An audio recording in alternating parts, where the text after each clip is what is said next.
Buenas noches y bienvenidos a Con otra mirada. Cuando se habla de sistemas electorales, automáticamente nos vienen a la cabeza las palabras democracia y elecciones. Parece que ambas son inherentes al mundo que conocemos, como si no existieran otras vías. Los sistemas electorales son la forma de dar cuerpo y forma, valga la redundancia, a la soberanía, o mejor dicho, la forma de canalizar la soberanía de manera racional. ¿Por qué tenemos este sistema y no otro? ¿Es posible cambiar el sistema a través del mismo sistema? ¿Porque unos funcionan mejor que otros? Sí, se puede decir así. ¿Se podría implantar un mismo sistema electoral en determinados países para armonizar, como dice Pedro Sánchez, unos con otros? Sin duda alguna, nos salen más preguntas que respuestas. Y para eso, precisamente, tenemos al invitado de hoy. Comenzamos.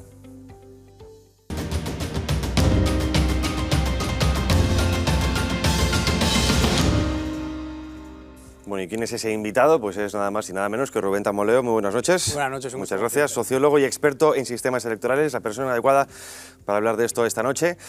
Antes de preguntarte qué es un sistema electoral puramente teórica, me gustaría preguntarte tu opinión sobre la moción de censura, sobre todo porque esa es raíz de esa moción donde se ha vuelto a poner el foco en el sistema electoral, los sistemas electorales, la ley de voto.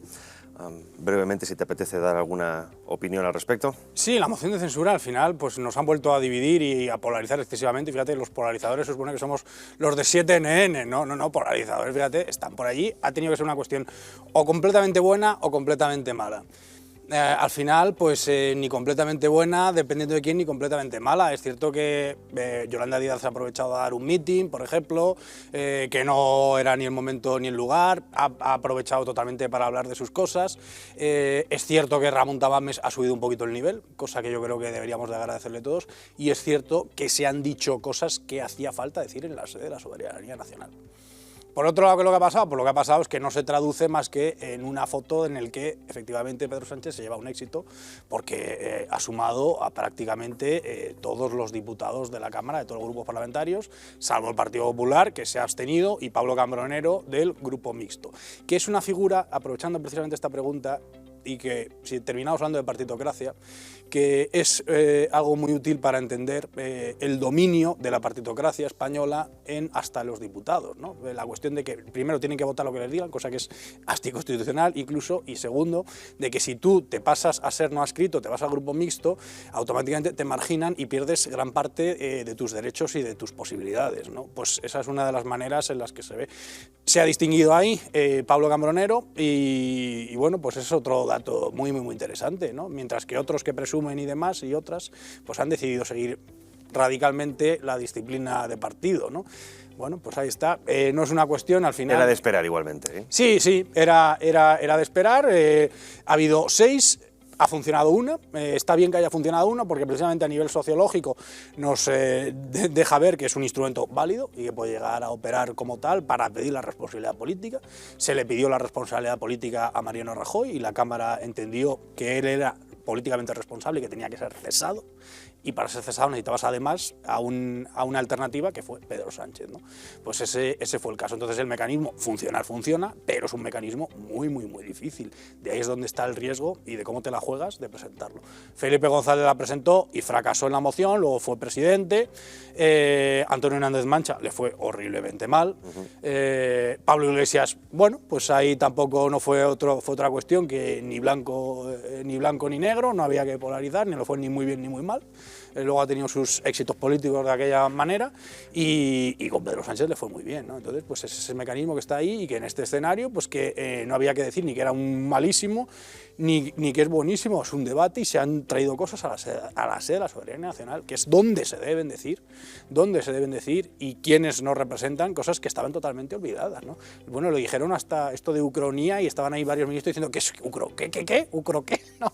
Pero es curioso lo que dices, que tienes toda la razón, es decir, que en la sede de soberanía ya no es una sede de nada. Además, mucha razón también cuando dice, oiga, hora y 20, para contarme cosas que, por cierto, no he nombrado. Es decir, que soy yo el que... La propia dinámica. Pero sí que es cierto que, bueno, he visto como algo positivo un elemento independiente, aunque sea propuesta de un partido político participante de esa partitocracia, que, como tú decías, ¿no?, refrescaba un poco el ambiente. Es decir, se agradecía cierta forma de romper un poco el vicio parlamentario. También te quería preguntar sobre esa moción. Algunos han criticado que se utilice cuando es una herramienta perfectamente viable para llevar a cabo, como tú vienes comentado, como hemos visto. Otros han criticado las formas, es decir, no tanto la moción, sino el cómo se ha hecho la moción o lo que no se ha presentado. Yo sí que me sorprendió también Yolanda Díaz cuando decía, no, es que usted no está obligado a presentar un programa político, si bien es cierto que sería lo recomendable. Eso también te llega a pensar, ¿no?, hasta que cierto, esa laxitud en algunas formas de nuestras leyes o de nuestro sistema electoral, en el que depende de cómo lo interpretes o depende de quién lo interprete, se puede sacar una cosa u otra. Cosa que no parece que sea en otros países. En otros países la letra pequeña es mucho más específica. Aquí quizá esa forma de hablar, incluso la Constitución, ¿no?, es lo que ha permitido que estemos como estemos, esa laxitud a la hora de fijar términos.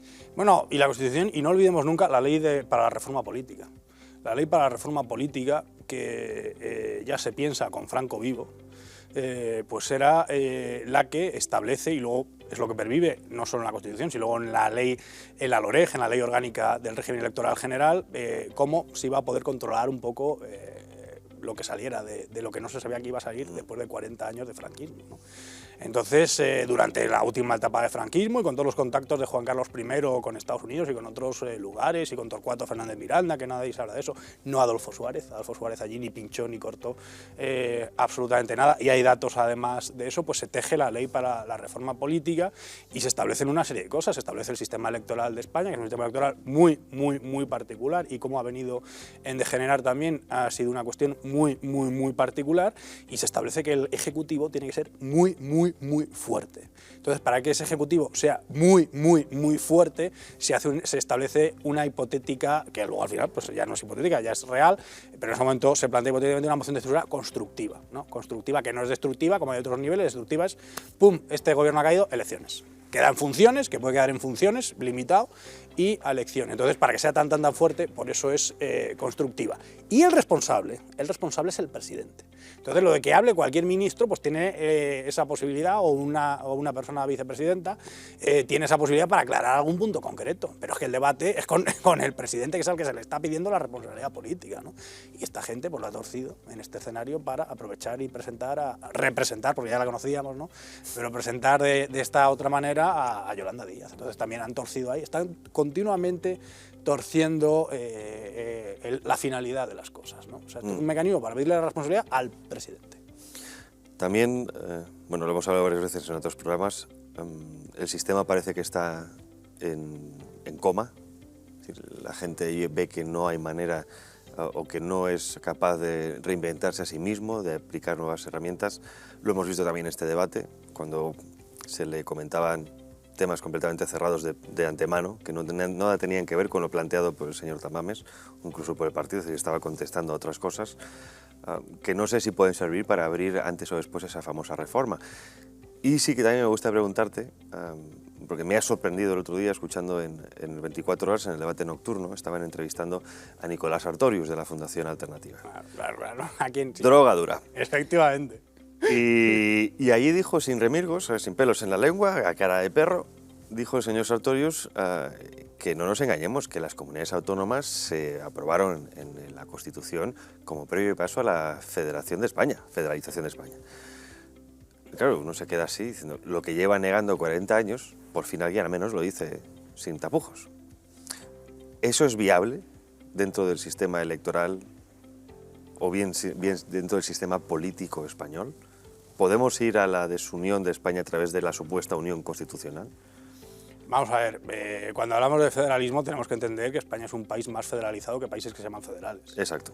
Eso por otro lado también. Eso para como empezar, Alemania, por ejemplo. Para empezar, como Alemania, como Argentina, que es un proceso que es un país que se ha desfederalizado, que esto ya parece casi un trabalenguas, pero es así, incluso Brasil y otros países, ¿no?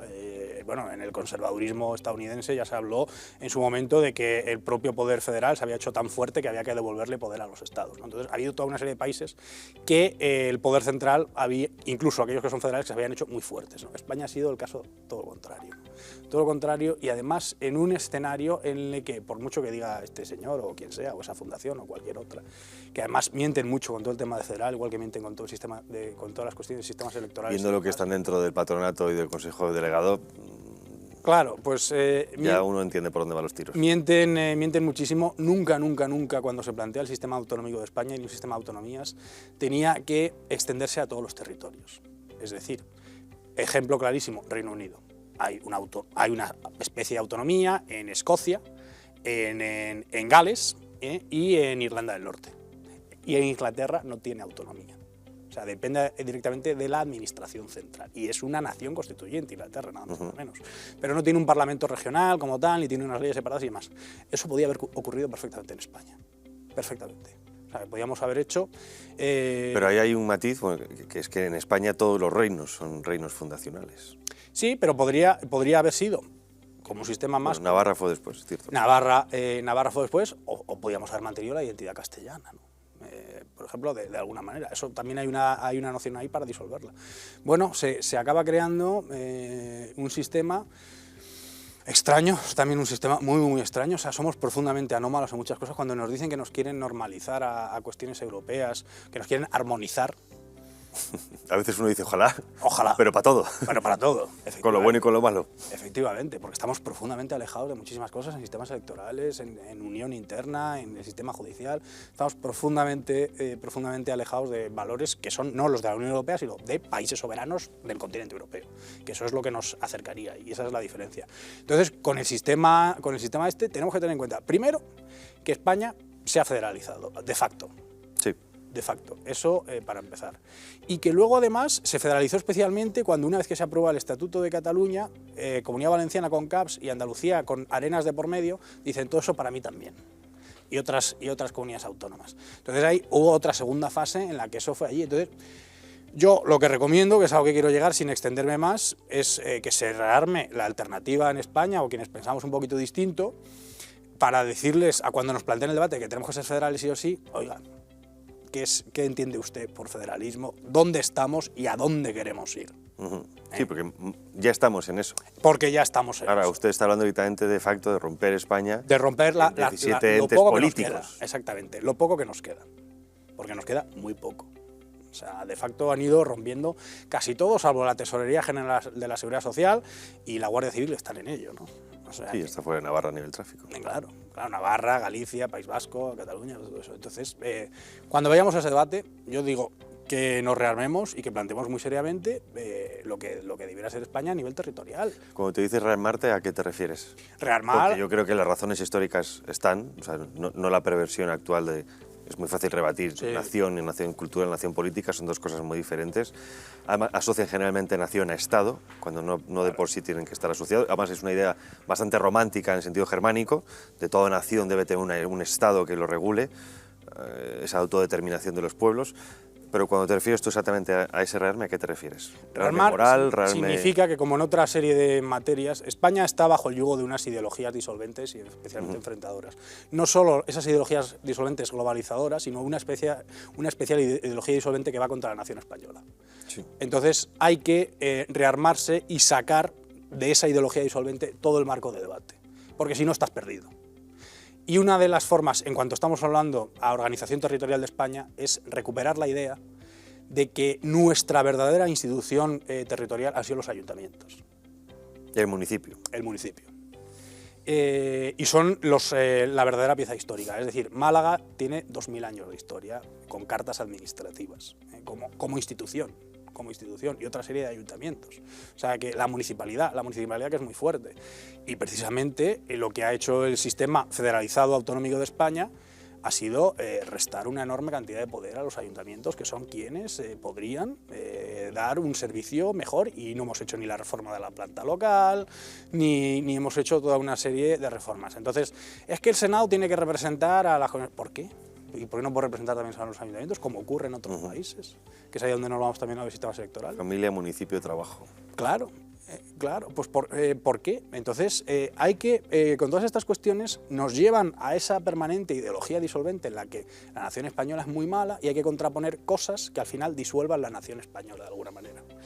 Los ayuntamientos pueden hacer exactamente lo contrario, que es que desde abajo, y que precisamente desde la representatividad, desde la política más cercana a la ciudadanía, se consiga acercar la política a la ciudadanía y darles ese poder. En España se ha constatado que ha habido un fallo de la segunda descentralización porque estaba la promesa de que primero a las comunidades autónomas y de las comunidades autónomas a los ayuntamientos.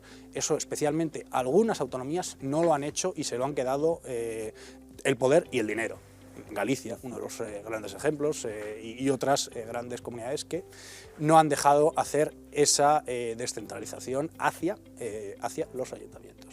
Entonces, habría que abrir el debate y habría que defender las provincias, además comunidad más racional, porque fue el planteamiento de Javier de Burgos, histórico, de hace ya, ahora harán 200 años, en el 2033, 200 años nada más y nada menos, pues fue una cosa más borbónica, más racional, más francesa. De cómo dividimos el territorio y lo administramos de una forma racional. Esto no es racional, son culturas inventadas en muchos casos, con perdón, pero algunas de ellas especialmente reforzadas. Sí. Y es ahí decía Unamuno que había que dejar morir aquellas culturas que de por sí mismos no pueden que se estaban muriendo. O sea, si usted por sí mismo no vale para sobrevivir, ¿por qué alguien le va a ayudar a hacerlo? ¿No? Claro, pues... Que no estamos diciendo que tenga que desaparecer las culturas hispanas, son íberas, está muy bien, pero ha habido un proceso... de reforzamiento político. Y de destrucción de la nación española en su defecto. O sea, suplantación. De suplantación. Podrían haber convivido todas ellas, no hay ningún problema, ¿no? Pero... De hecho lo hacían, lo han hecho siempre. Lo han hecho siempre. A Franco le daban la bienvenida en catalán. O sea, y a otros reyes escribían en otros idiomas. Exactamente, y no había ningún problema. Entonces, por eso está ahí la idea de que hay que romper y hay que reforzarse con todas esas ideas, con las ideas de que la provincia sigue siendo muy importante, de que no nos quiten la provincia, de que los ayuntamientos son muy, muy, muy importantes y de que España no tiene por qué tener esas 17 federaciones, que podría haber sido de otra manera, podría haber sido otro mapa, no son históricas, no son obligatorias, históricas y obligatorias son determinadas regiones que ni siquiera tienen presencia. O sea, es que tenemos una serie de regiones que se han tenido que ir a las mancomunidades, como por ejemplo Tierra de Campos, La Mancha como tal, toda una serie de regiones en España que no tienen cuerpo administrativo de verdad, porque se lo han robado y que sí que tenían esa identidad y que tienen unas características de pujanza socioeconómica, cultural e histórica, y eso no se lo han dado. Entonces, habría que reabrir el debate, porque si te vas y te quedas en ese marco de esa ideología disolvente en la que pretende disolver la nación española, estamos perdidos. Sobre todo me hace gracia cuando dicen, no, es que las regiones históricas. Yo, pero bueno, miras el escudo.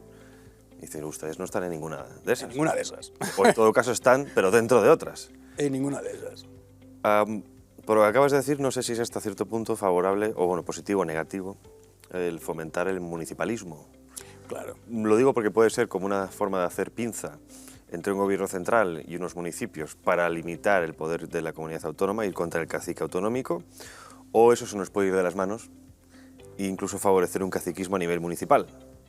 Los tenemos. Ya estamos en 50 y tantos, 52, ¿no? Municipios. Sí, 52 provincias. 52 provincias, pero eso es provincias que entonces ya apague vámonos. Sí, bueno, y también intentarían asustar el espantajo este del cantonalismo. No queremos tampoco. Estamos casi en eso también. Claro, bueno, no queremos ir tampoco al cantonalismo, simplemente que los municipios tienen que tener una determinada fuerza, como la han tenido históricamente siempre en España. O sea, es que la han tenido a lo largo de muchísimos... O sea, nuestras primeras cortes, las primigenias, nuestros representantes eran representantes municipales de las ciudades del Burgo.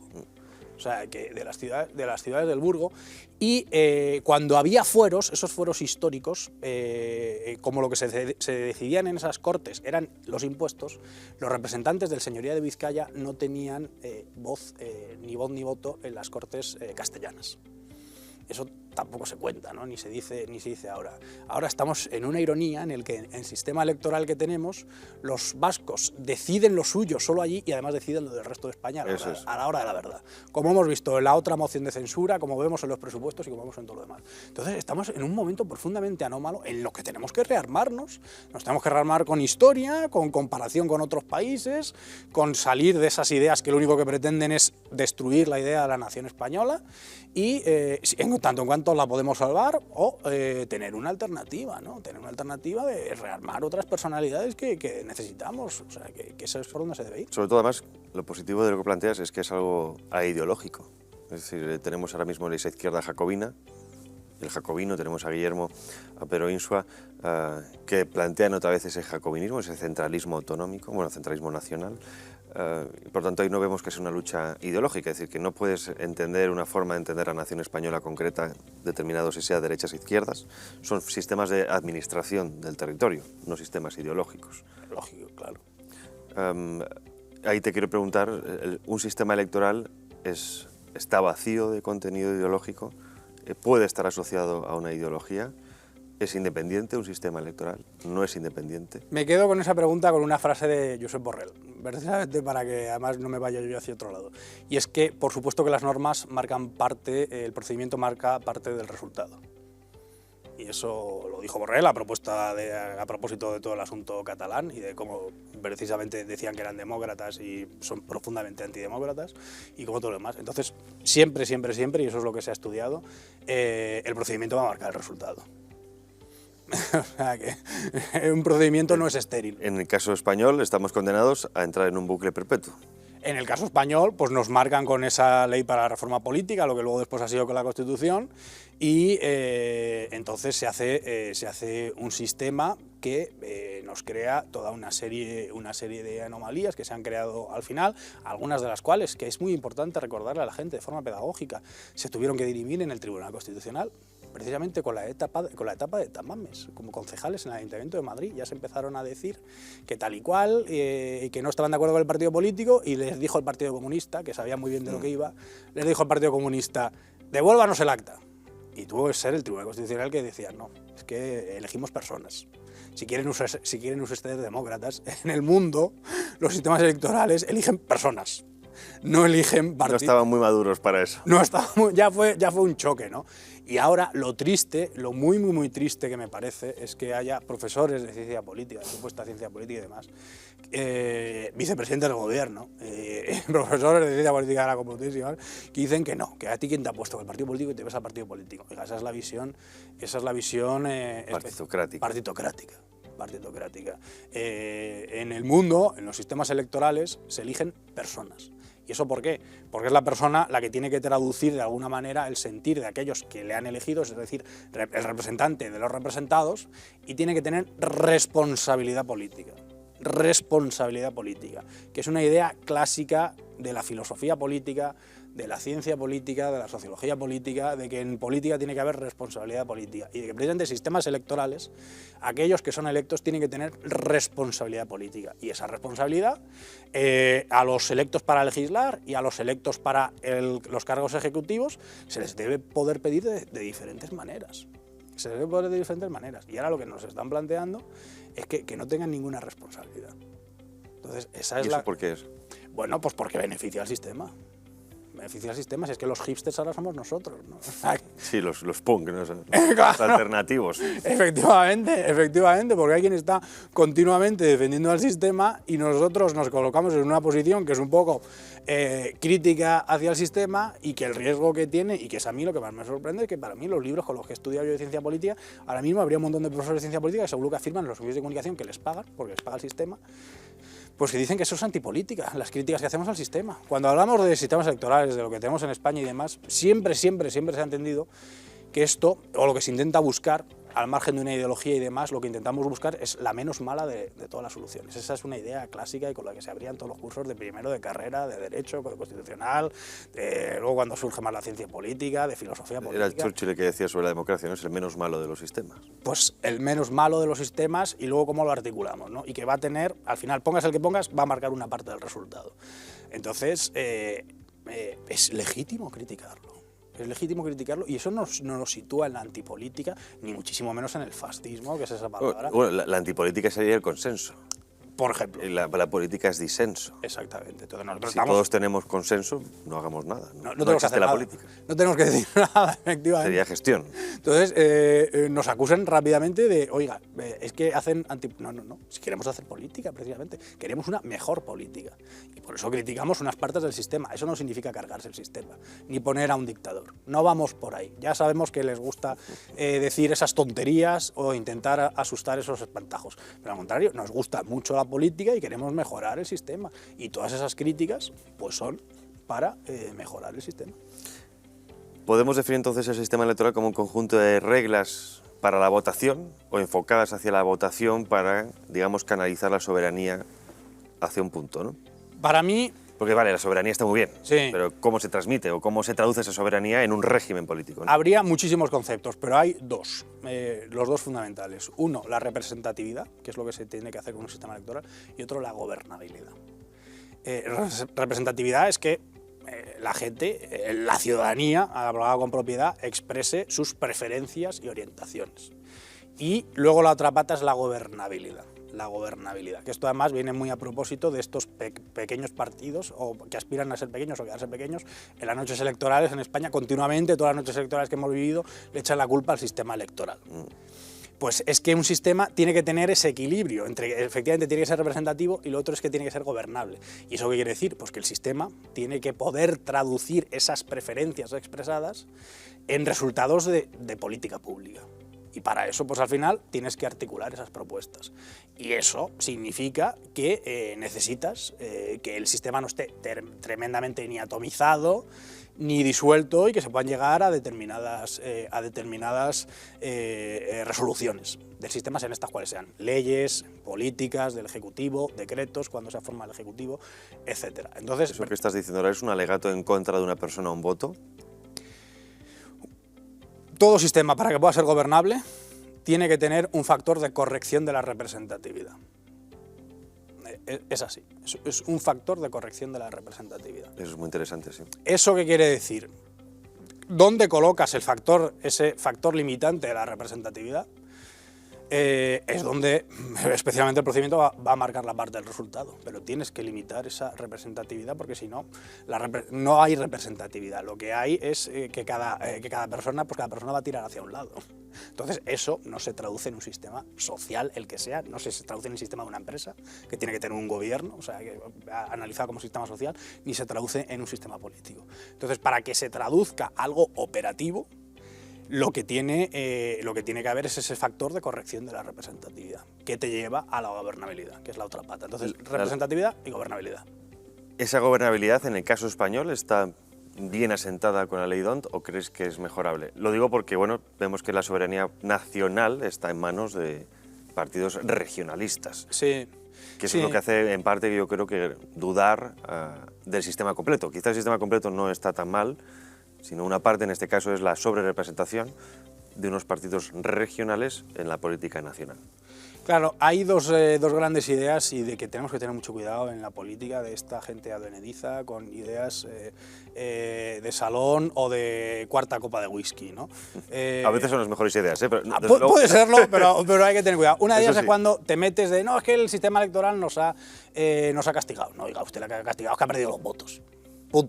Punto final. Y si antes tenía más escaños y ahora tiene menos... Pero también es cierto que los partidos estudian dónde hay que centrarse en las campañas. No, eso por supuesto. El voto vale menos. Eso por supuesto. O sea, o vale más, quiero decir. El escaño vale menos, vale más. Eso por supuesto, eso lo explicaba muy bien Julián Santamaría, por ejemplo, y claro, le decía gente de Julián Santamaría, que fue uno de los grandes asesores del Partido Socialista, catedrático de Ciencia Política de la Complutense muchísimos años, y me decía que Izquierda Unida no tenía que hacer campaña en determinadas provincias. Y había gente de Izquierda Unida que le criticaba y oiga, ¿cómo no vamos a hacer? Bueno, pues hay que entenderlo, ¿no?, en lo que es la estrategia política, ¿no? Pero bueno, una idea es esa y luego pues tenemos esa otra idea, que es a la que quiero ir yo, y por decir los whiskies, la de poner el 5% para acceder al Congreso de los Diputados, por ejemplo, y demás, y hablando del problema que tenemos. Ahora estamos en el 3. Ahora estamos en el 3, pero no, poner un 5% nacional o esas ideas para limitar ese acceso de gente que está haciendo un chantaje a la nación española y que tiene un poder excesivo traducido por el sistema electoral. Yo creo que hay que tener mucho cuidado, y recuerdo simplemente que ya hicieron Galeusca. O sea, que fue la coalición electoral que les vino para las elecciones europeas, en este caso, en las que se sumaron representantes de Cataluña, representantes del País Vasco y representantes de Galicia. Y podían sumar Baleares y de otros lugares. Entonces, es un tema muy complicado. Es un tema muy complicado y también. Lamentablemente el separatismo tiene poder político en España, y habría que combatirlo pues refortaleciendo el debate y refortaleciendo la sociedad española y dándoles alternativas. Poner barreras específicas ad hoc ahí puede hacer que el efecto sea exactamente el contrario. Y esto lo digo para recordar, por ejemplo, también que cada vez que se intenta hacer una manipulación de un sistema electoral te puede salir perfectamente a la contra. Cospedal se fue a casa por eso. Que es también un poco el miedo que existe hoy en día con la reforma constitucional. Claro. Para Virgencita nos quedemos como estemos. Porque podemos ir a peor. Podemos ir a peor, especialmente... Precisamente esa vía federal. Si no nos rearmamos. Si no nos rearmamos, es que estamos continuamente llevándonos la discusión al lado de la izquierda. El marco mental PSOE. Pues ahí es donde está. Entonces, oiga, queremos reabrir la Constitución, vale. Y usted quiere un Estado hiperfederalizado, vale.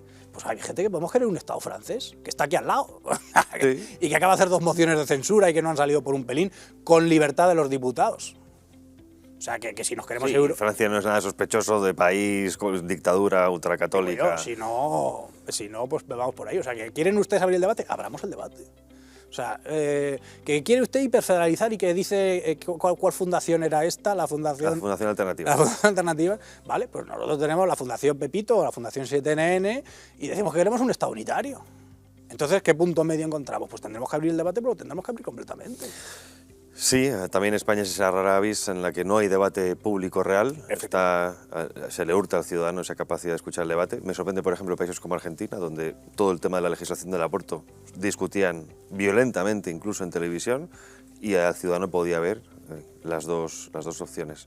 Antes de pasar al otro lado del charco, en cuanto a sistemas electorales, me gustaría todavía continuar en Europa. Has hablado de Francia. Sí. ¿Cuál crees dentro del sistema europeo, o no hablo de la Unión Europea, sino europeo, nos pueden valer las islas, cuál crees que es el sistema electoral más estable? Algunos hablan precisamente del francés, sí. Otros hablan del alemán. Es una mezcla. Yo soy fan del sistema anglosajón. O sea, pero yo lo reconozco, soy fan, y lo digo, o sea, no digo que sea el mejor. Yo digo que a mí me gusta especialmente el sistema anglosajón o llamado sistema Westminster. ¿Por qué? Porque es donde se maximiza otras relaciones. Aquí hay toda una serie de factores que es lo que nos configuran esto. Pues hay que ir viendo esa suma de factores. Un factor muy, muy importante, si tenemos además el de la gobernabilidad, es la relación entre representante y representado, que sería otro factor más. Por donde se maximiza la relación representante-representado es en el sistema Westminster, con un distrito uninominal en el que se eligen a una persona, el que se llevan más votos pasa, y se le está pidiendo continuamente y se está viendo lo que vota y lo que no vota. Y la gente en su distrito le pide la responsabilidad. Muy parecido al americano en ese aspecto, ¿no? Que es la fundación. Tú te debes a tus votantes porque tú tienes una oficina en el barrio y si no te voy a reventar a quejas. Efectivamente. Entonces, representatividad del representante con sus representados. Y entonces se le exige y se le pregunta, oiga, ¿qué ha votado usted y qué ha hecho por esta constituency, que es la circunscripción? Y que ahí entendemos que no solo está influenciado por los lobbies, claro, que es hasta cierto punto es natural, sino que además tienes a la presión ciudadana. Y ahí es donde realmente estás entre dos aguas. Prensa local, que suele ser un poquito más independiente, le paga a los comerciantes, que es pequeña, pero le saca el titular y lo lee ahí la gente. Tienes un conocimiento cercano, tienen que hacer campaña puerta a puerta, pues es otra cosa. Es otra cosa. Y eso pues a veces te altera el factor. O sea, que eso es muy importante. En cualquier caso, se le exige y se le pregunta sobre lo que se está votando. Entonces, eso es muy, muy importante. A mí es un sistema que me gusta mucho porque se maximiza esa relación entre representante y representado y, sin embargo, tenemos, que es una cosa especialmente anómala, el caso de la Asamblea de Madrid, en el que elegimos ahora otra vez a 136 personas de una lista del tirón, en listas cerradas y bloqueadas. Entonces, ese es... eso, antes de que nos vayamos del tema, los factores de cómo hace en España una partitocracia. Las listas plurinominales, que ya no tenemos que hablar de plurinominales, porque plurinominales la mayoría son 5, 6, 7, 8.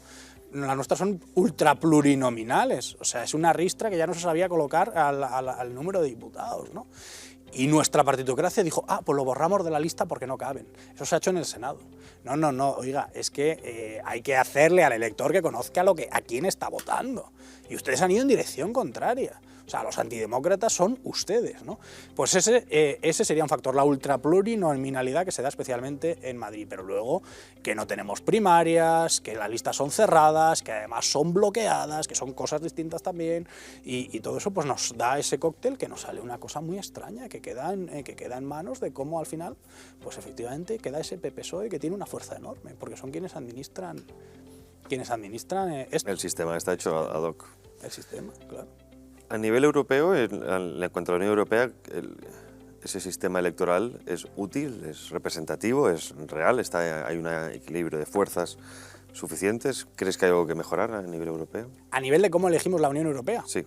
Pues eso es una ficción total, o sea, es una ficción, si nadie sabe nada de eso ni aquí. Elegimos a los diputados europeos, luego Sí. ya lo que se elijan a nivel interno, Claro. eso está fuera de la elección completa. Claro, pero ¿y qué poder tienen y quiénes son y quiénes? Bueno, pues tradicionalmente además lo que pasa es que se ha usado como voto protesta, pero en Reino Unido, en Francia, en España, en muchísimos países se votan cosas raras, primero porque se participa menos, porque es una cosa profundamente alejada y luego porque no tiene poder, o sea, no elegimos ni siquiera indirectamente ni a von der Leyen ni elegimos a nadie. Bueno, sí que es cierto que también estamos viendo ese cambio, pues, o puede haber un gran cambio en las siguientes elecciones europeas, en donde el ECR, si se uniera, no de facto, pero digamos, aunque solo sea a nivel legislativo, sería la segunda fuerza, incluso podría llegar a ser la primera desbancando al Partido Socialista, cosa que no se habría visto en la Unión Europea nunca en su historia, y por lo tanto quizás sí que se podría hablar de que es posible un cambio a través de una votación a nivel nacional. Es cierto que bueno, luego puedes ganar las elecciones o puedes tener mayor representación en el Parlamento Europeo, que no te indica precisamente porque no hay una relación, que después puedas poner sobre la mesa tu candidato a presidente del Parlamento Europeo, de la Comisión Europea, que es realmente el que maneja el cotarro. Sí, pero bueno, digamos que es otro sistema electoral, sobre todo sistema electoral, ¿no? O sea, son subcapas de un sistema en donde, como decías antes, el ciudadano... Que no se nos olvide el palabra inglés, que es el accountability, que es la rendición de cuentas. No la hay. ¿Para eso entonces crees que es viable una democracia directa? Es decir, yo participé en el 15M sus inicios, veíamos esa democracia directa como una posible solución, con limitaciones, obviamente, no puedes hacer un parlamentarismo o un asamblearismo de todo, porque entonces nada, es imposible. ¿Crees que es posible a día de hoy esa vía de democracia directa, teniendo en cuenta las herramientas tecnológicas, la disposición que tenemos de ciertos elementos que pueden facilitar esa participación ciudadana más que antes? Bueno, hay un sistema que es el suizo, especialmente donde votan muchísimo, como en el americano, con muchísimo referéndum y con decisiones continuas. España no es Suiza. Entonces, ni para bien ni para mal. Ni para bien ni para mal. O sea, si es que yo que digo que defendamos la nación española... Pues eso puede quizás funcionar a nivel de municipio. Pues a nivel de municipio, algunas cuestiones se han puesto en marcha este tipo de iniciativas y por lo general han fracasado bastante. ¿Por qué crees que han fracasado? Bueno, pues porque en España tenemos una cultura política deficitaria y además hay mucha gente, y es legítimo, que no está interesada en política. O sea, es que... ¿Para eso crees entonces que sería recomendable con otros países la obligatoriedad de participar en el sistema electoral? Pues eso lo hacen sistemas que son más débiles y que lo que necesitan es reforzarse. O sea, ¿Eso lo hace un sistema débil? Claro. Claro, porque necesita ganar legitimidad, entonces te obliga. Brasil me parece que también tiene el sistema obligatorio. La otra opción es que se pierde credibilidad cuando no participa. Claro. Bueno, pues es donde está el riesgo, pero un sistema fuerte puede asumirlo. Un sistema fuerte puede asumirlo. Esa es la diferencia. España tiene mecanismos de democracia directa. Uno es el de las 500.000 firmas para la iniciativa popular y otra es la llamada al referéndum. Ahí yo creo que, y por eso digo también lo de rearmarse, Vox se ha equivocado muchísimo con la cuestión esto de las consultas permanentes. Porque España no es Suiza, ni en algunos casos las carga el diablo. Entonces, porque si abres ese melón, como en otras cosas, ¿hasta dónde llegas? Haría falta un tiempo de pedagogía antes de que preparara eso. Que no lo vamos a Lo comentábamos antes fuera de pantalla, el riesgo de la autocracia, que es en la que estamos de hecho. Efectivamente, en la que además, para que la gente lo sepa, que es algo que ya se había planteado por diferentes filósofos durante ya hace algunos siglos, de cómo, y bueno, lo que es la corrupción de la democracia, que es una idea que viene desde Atenas, o sea, que desde la Atenas antigua. Entonces, eso es algo que no hace falta ni siquiera llegar a manipular, que esto está alguna gente obsesionada, manipular las maquinitas de votación, que la electrónica es un peligro enorme, desde luego, pero no hace falta manipular el sistema de la votación porque ya tienen las cabezas de la gente. Entonces, si tú tienes las cabezas de la gente y ya sabes por dónde las vas a llevar a votar y sobre qué vas a votar, pues ¿para qué necesitas manipular las maquinitas? No hace falta ninguna. O sea, no hace falta manipular la maquinita, porque tú tienes a la gente dirigida en una dirección. Y lo que se ha hecho en España en ese sentido, y por lo que no podemos ir hacia una cosa más directa, es cargarse la educación. O sea, es que entonces, ¿cómo vas a dejar que esas personas que no tienen ni siquiera una formación básica necesaria pueda entender una serie de materias? Y ahí es donde entramos y cuando intentamos explicar que todo está unido, que todo está ligado, te dicen, no, estás muy loco, ¿eso cómo va a ser así? No, hombre, usted destruye la capacidad de comprensión de la población, su nivel, no solo educativo, cultural, incluso su capacidad de pensar. Luego les dices que, bueno, pan y circo. Capacidad de pensar, capacidad crítica y capacidad de pedir la responsabilidad. Es decir, este señor es responsable por esto y por esto. Siempre decía, por ejemplo, eliminando matemáticas o, digamos, historia, filosofía... tanto eliminas el pensamiento crítico como el pensamiento racional. Así es, y sobre todo la capacidad de poder aprender de la enorme cantidad de errores que hemos cometido como especie humana, que están ahí. Están ahí. Y que eso es lo que nos lleva, o sea, la Declaración Universal de Derechos Humanos, que es muy cortita en sus artículos, pues es algo que nos ha llevado como especie, como sociedad, como civilización, nos ha llevado casi 3.000 años llegar a la Declaración Universal de Derechos Humanos. Y ahora hay quienes, por una supuesta emergencia sanitaria, en cuestión... metes en arenas movedizas. En cuestión de meses querían cargarse sí. la Declaración Universal de Derechos Humanos. Totalmente. Y la Constitución, el constitucionalismo, es otra cosa que es muy importante que tenemos que entender. El constitucionalismo es un tipo de sistema político al margen de la democracia. La democracia es otra cosa que va a través del mecanismo del sorteo y que se entiende que todo el mundo tiene la misma virtud política. Entonces lo sorteas. El constitucionalismo supone muy especialmente la división de poderes y se basa más en sistemas electorales en donde intentas buscar a la mejor persona. Y si esa mejor persona hace cosas malas, tiene que tener una responsabilidad política. Sí, en base a esos valores. Aquí no pasa nada. Y aquí no pasa nada. Entonces... ¿Crees que entonces, como sistema de saneamiento temporal o quizá definitivo, es viable potenciar o fomentar exámenes consultivos? Me refiero, usted quiere ejercer su derecho a voto, perfecto, pero usted tiene que aprobar una serie de, o digamos, demostrar una serie de conocimientos mínimos para que su aportación sea constructiva. O bien elevar la edad de voto. O el título de la ESO, como mínimo. Un título educativo. Sí. Un título educativo. Bueno, a mí esas son teorías que siempre me han gustado muchísimo y enseguida te acusan de elitista. Bueno, pero así como se exige un examen de nacionalidad, que me parece correcto, tendría que ser más duro en España, por cierto, lo conozco y prácticamente lo regalamos, pero hay preguntas que yo sé que no responderían muchos españoles. Entonces digo, usted va a participar, usted viene a jugar al fútbol, perfecto. Usted tiene que conocer las reglas de fútbol, si no, ¿a qué viene? No, es que tengo derecho a jugar, no, sí, pero usted entonces su derecho a jugar estropea o minimiza el derecho de los demás también a jugar. Exactamente. Que es lo que nos contaron con la salud y los derechos. Exacto. Si usted no se vacuna, usted es un peligro para... Sí, pero aquí estamos hablando de lo mismo. Es decir, yo quiero que este sistema esté fortalecido, esté sano, y me gustaría que tanto las personas que vienen a representarme a mí como las personas que podemos votar tengamos un mínimo de conocimiento.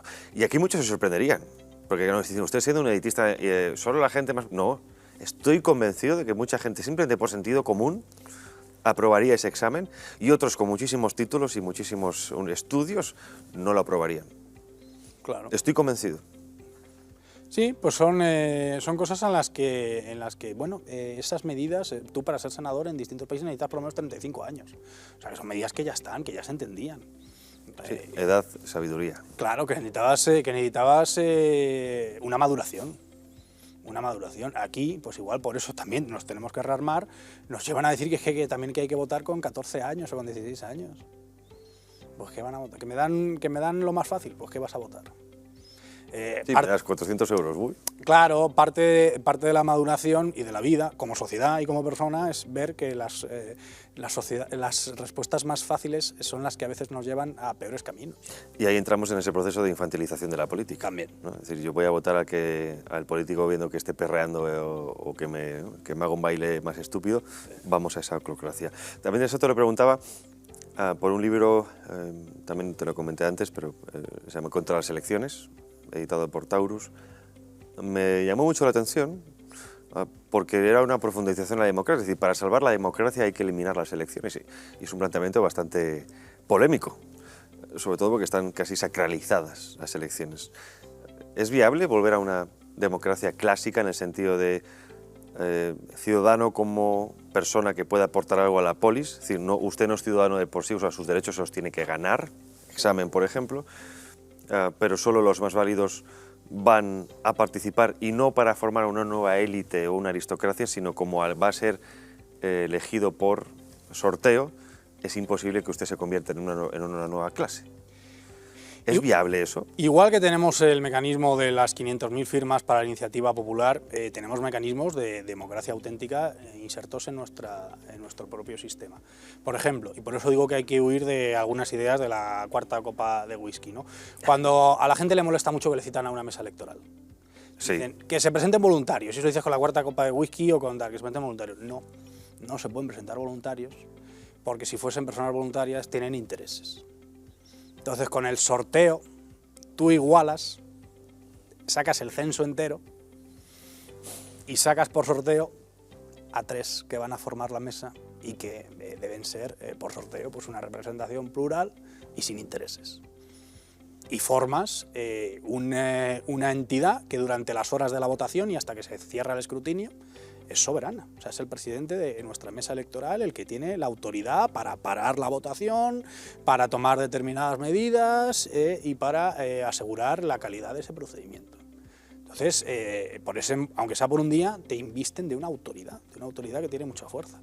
Igual que tenemos eso, pues podría ser en otro tipo de sistemas. ¿Qué es lo que pasa? Y que por eso yo también avisaba esto de que nos van a llamar antipolíticos o cosas peores y más feas todavía, minimizando hechos terribles de nuestra historia universal.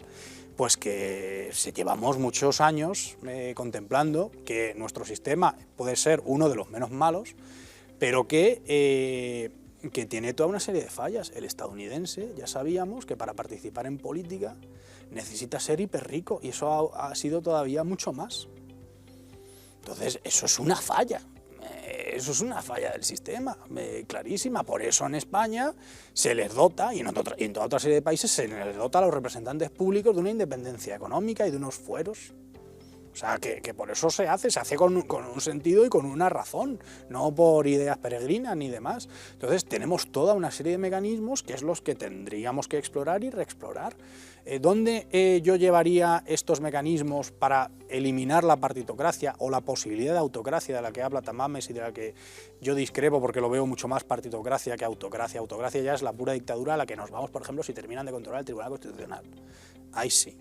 Si no hay separación de poderes... Ya lo tienen, pero... Bueno, pues sí, pues en esta última fase, entonces sí, eso sería más autocracia y aún más partitocracia. Para mí sigue siendo más partitocracia porque está todavía por el mecanismo del partido político el que lo maneja. El ciudadano común no tiene ninguna herramienta para poder expresarse. Pasa a través del partido político. O sea, el partido político es el sumum, es el core, el esqueleto, ¿no? O sea, ahí está donde está, y la autoridad, ¿no? Y el controlar el aparato. Y además es el medio y el mensaje. Y la prensa lo venera, que bien controla el aparato, ¿no? Y qué bien, y este que es un indisciplinado, y entonces hay que echarle, hay que silenciarle. No hablemos de Pablo Cambronero, de todos los otros Pablos Cambroneros que hemos tenido, ¿no?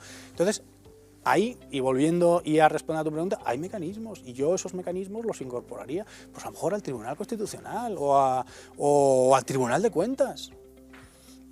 Elementos que tienen que ser de por sí completamente independientes para evitar que haya esa claro, que violación de la separación de poderes. Claro, pues que entonces que el Senado haga una lista de 1000 personas mínimo 1000 personas con una autoridad y con una carrera y con una filtración. La Fiscalía General del Estado. Por ejemplo. La Fiscalía General del Estado. Tienes que ser fiscal y tener 15 años. Y no puede participar, y no puede estar afiliado a ningún partido. Y no puedes haber estado afiliado a partido en ningún año. Pues te sale un censo, y te saldrá, qué sé yo, que te puede salir miles, ¿no? Y vas tirando en la lista. ¿Usted quiere? Sí. Vale, pues ya no, está. Pero no, siguiente. ¿Quieran o no quieren? Sorteo. Sorteo. Porque el fiscal, además, recordemos que han pasado unas oposiciones. O sea, aquí no es fiscal. O sea, eres licenciado en Derecho, has pasado unas oposiciones, tal. No sé qué. Pues para ser el fiscal general y especialmente para ser fiscal anticorrupción, sorteo. Y además vitalicios, que es otro de los mecanismos de los que no se habla. ¿Por qué los jueces en Estados Unidos son vitalicios? Pues porque no tienes que tener ya ninguna clase de presión, salvo que tú renuncies. O sea, aquí hay toda una serie de presiones constantes. Siempre que lo digo, eso es imposible, ¿no? ¿Cómo que es imposible? Claro, entonces hay toda una serie de mecanismos que hay que repensar y que vendrían muy bien para España y que suponen mejorar la política, no hacer antipolítica, aunque lo digan profesorísimos de ciencia política y demás, que están ahí a sueldo de determinados poderes económicos. que pueden hacer mejorar el sistema. Y son esos cargos vitalicios, en vez de recolocarse, son esas posibilidades de sortearlo, son esas posibilidades de mejorar los exámenes. Si no, usted los quiere elegir, vale, pero usted tiene que elegir, pero veremos en qué circunstancias. O sea, o lo sorteamos y eliminamos la elección, que hay elección, estamos hablando de elecciones indirectas. O sea, el sistema de nuestro Tribunal Constitucional es un mini sistema electoral. Es un mini sistema electoral en el que quienes eligen son los miembros de X Cámara. Entonces es un mini sistema electoral, entonces eliminemos ahí las elecciones, pues ¿por qué no? Y vayámonos a otro mecanismo, y pues el mecanismo del sorteo. Pues Rubén Tamboleo, se nos acabó el tiempo. Me quedo con esta frase tuya, repensemos y repensemos. Y rearmémonos. Y rearmémonos. Y rearmémonos. Antes que repensar, primero rearmémonos, no vaya a ser que pensemos mal. Exacto, que pensemos lo que ellos quieran que exacto, pienses. Exacto. Ese es el problema. Pues Rubén, muchísimas gracias por darnos esta visión de los sistemas electorales. Te seguiremos invitando porque, bueno, me parece, o al menos creo que va a haber una serie de cambios importantes, no solo en España, sino en esta parte del mundo, como tú bien decías, con algunas excusas que van a terminar con algunas nociones bastante básicas y fundamentales de lo que conocíamos hasta ahora como Estado de Derecho. Muchísimas gracias de nuevo. Un gusto, de verdad. Como siempre, muchísimas gracias a ustedes. Ya han escuchado al invitado de hoy, a Rubén. Repensémonos, antes repensémonos, pero repensémonos, porque al contrario de lo que muchas veces ya saben que explicamos aquí, no es el fin de la historia, esto que tenemos no es el único modelo y está visto que de alguna manera vivimos en un estado zombie, en un sistema zombie que anda por sí mismo, bien sea por la partitocracia o por la corrupción. Creo que son importantes elementos de crítica, de posible vía para una nueva administración de ese estado, importante, necesario y que sea más útil para todos nosotros como ciudadanos. Nuevamente, muchísimas gracias, nos vemos en la próxima ocasión. Hasta pronto.